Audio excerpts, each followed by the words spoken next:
جزاك الله خيرا. لا تستكثر أبدا أبدا. الذنوب كثيرة يا شيخ. أسأل الله أن يغفر لنا. أنا أود أن أبشر هذه الأمة بأنه مهما عظمت الذنوب وكثرت ولو كانت كبائر، فالله جل وعلا أجل وأرحم من أن يلجأ إليه عبده معترفا بذنبه ثم يغلق الباب في وجهه. يقبلنا؟ والله أبدا لا يردنا. يرد يدينا صفرا؟ والله لا يرد أيدينا صفرا أبدا. هذا وعد. عن أي ذنب، عن أي ذنب مهما عظم، حتى الشرك. إزاي يا شيخ وربنا بيقول إن الله لا يغفر أن يشترك به؟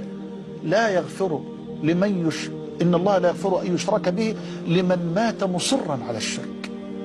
أرجو أن ينتبه. ليس لمن تبرأ وتاب وآب وعاد مرة ثانية إلى الإسلام. أما من خلع رداء الشرك على عتبة الإسلام وباب التوحيد والإيمان وشهد أن لا إله إلا الله وأن محمد رسول الله وجاء مقبلا تائبا فرح الله جل وعلا به، والأدلة على ذلك كثيرة. يعني أنا